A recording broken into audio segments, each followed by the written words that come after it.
morning mga ka-neighbor. Hugas po ako ng mga sandok. Ano po yung mga malilinis na.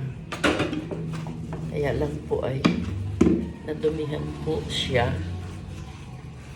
Kasi po nung nag-skin coat po din may mga alikabok. Galuto po kasi ako ng sinulbot. Alam niyo po ba yung sinulbot? Minatamis na saba. Yun po yun.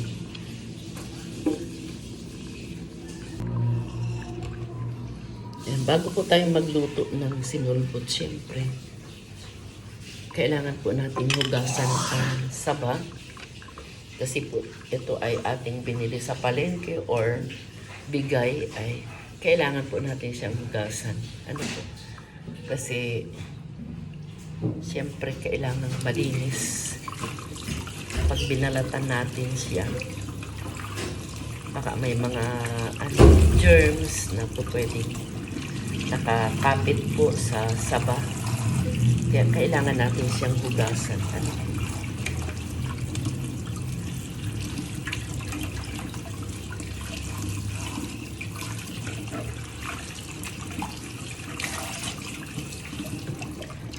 Hugasan na po natin. Babalatan ko na po ito.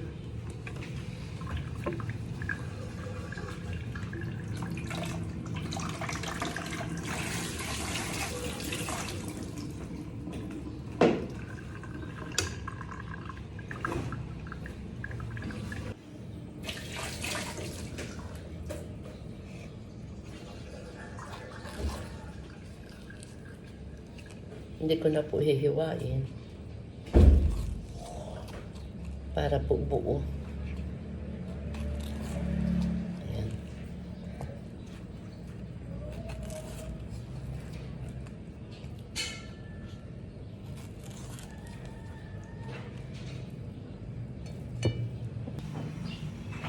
Ayan, tapos na po ako magbalat. Ayan. Nagpainit na rin po ako ng kawali. And then, ang sunod po ay ang sugar. I-melt po natin ang sugar.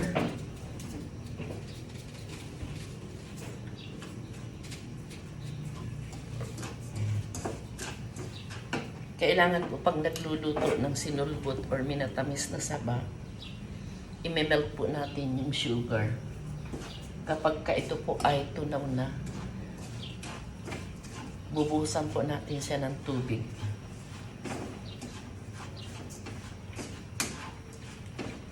Ayan, hintayin po natin na mag-melt ang sugar.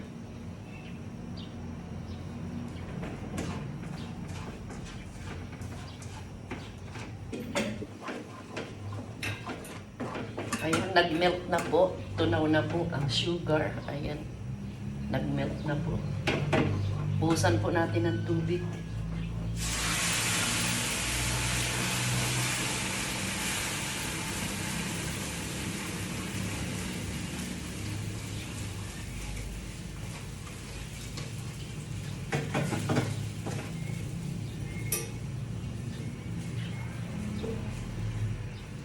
Hintayin naman natin po na mag-boil ang water. Kapag po siya ay kulo na, ilalagay po natin ang saba. Hintayin po natin na mag-boil. Ano po? Kumukulo na po, ilalagay na natin ang saba. Ayan.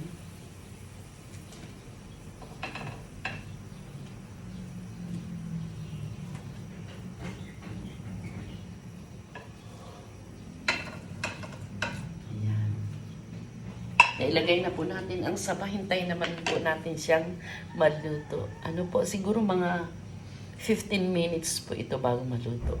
Then tatakpan po natin. Ayan mga ka-neighbor. O, tapos na po ang minatamis na saba. Nakakuha na nga po ako. Ando na sa pinggan. So, titikman po natin ang ating minatamis na saba.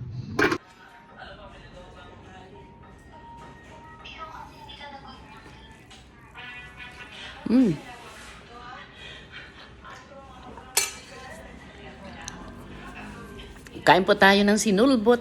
Ayan. Pwede na pong breakfast ang minatamis na saba.